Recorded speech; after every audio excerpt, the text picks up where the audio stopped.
I often hear about the sticking point in the squat. This usually refers to the ability to come up out of the squat. What about the sticking point going down? Oftentimes, going past parallel is difficult. I see you and others use a heel elevated strategy to help with these compensations, inhalation-based strategy. I find that a light weight held straight out in front does the same thing. An effortless, smooth, fluid, perfect, full squat with the knees pointing forward and not needing to go out. Just doing the squat in this arm position doesn't have the same effect as the light weight. Can you talk about reasons for this a little? I won't do it a little, Mark. I'm going to do it a lot. So let's dive into the sticking point. So what is the sticking point? And you can have it both going down or going up.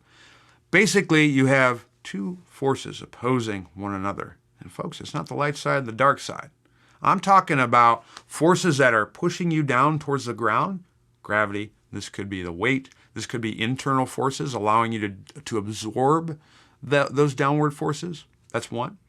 And then the second thing is upward forces, meaning the amount of force that you're putting into the ground to stay upright. So if you live on planet Earth, you are always putting force into the ground. If you weren't, you'd fall on the ground all day, every day. Since you likely don't do that unless you spend a little bit too much time in the Las Vegas Strip, chances are you are putting force into the ground. The sticking point, either going down or going up, is when the amount of force applied in these two situations basically meet together and we're at a standstill. So in the case of someone who can't break parallel in the squat, that's because the amount of downward force, whether it's with gravity, the load, what have you, cannot overcome the force that you are putting into the ground, which is more, folks, internal rotation. So because of that, because you're continuing to put force in the ground and you can't absorb the forces that are pushing you down, you're stuck at parallel. And then you can't break parallel in the squat.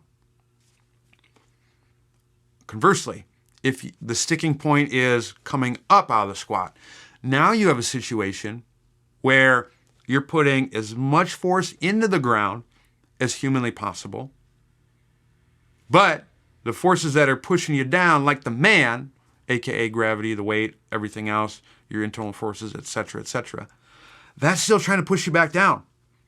And so you might not be able to produce an adequate amount of force to overcome that force.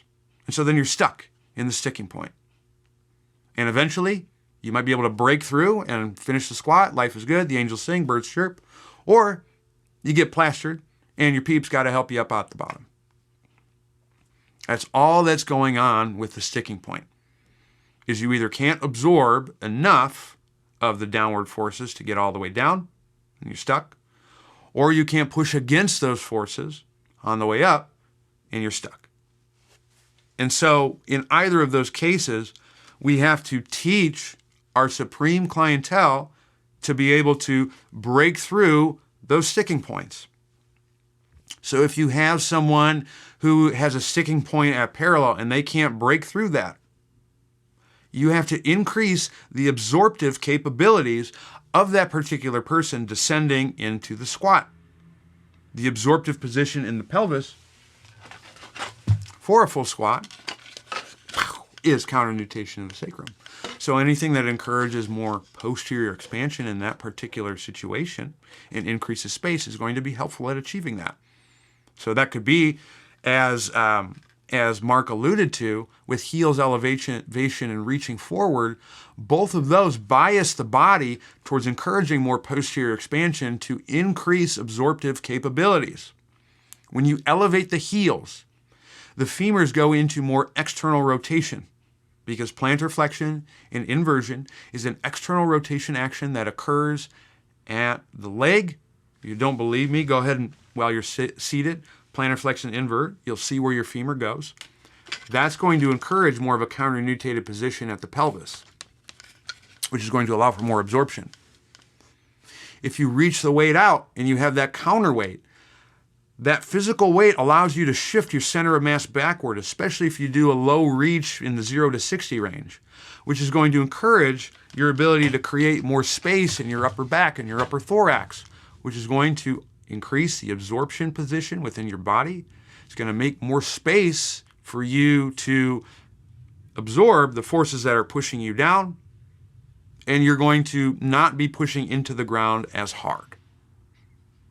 And that's why those tasks can be useful at helping you come out the bottom. Just like if you used a band assistance on the way up out of a squat.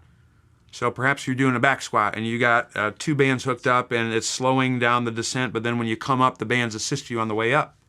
Well, folks, that gives you a little bit extra force to then propel out of the bottom, so that way you get past the sticking point. So you've essentially got a little bit of assistance to help you come out the bottom so you can overcome the forces of gravity and the weight. And that's all that it is. You just have to be able to teach either more absorption if your sticking point is going down, or you have to be able to teach more production if you're coming up. Production-based things are going to be things that drive more internal rotation. So that could be, doing box squats where you're completely relaxing and then coming out of the bottom. That could be utilizing split squat, different exercises. Lots of different things to be able to achieve those tasks. And so the big thing with sticking points is you either have to increase absorption if you're limited going down, or increase production if you can't break coming up. And if you do those things, you're going to break past your sticking points and no one will mess with you.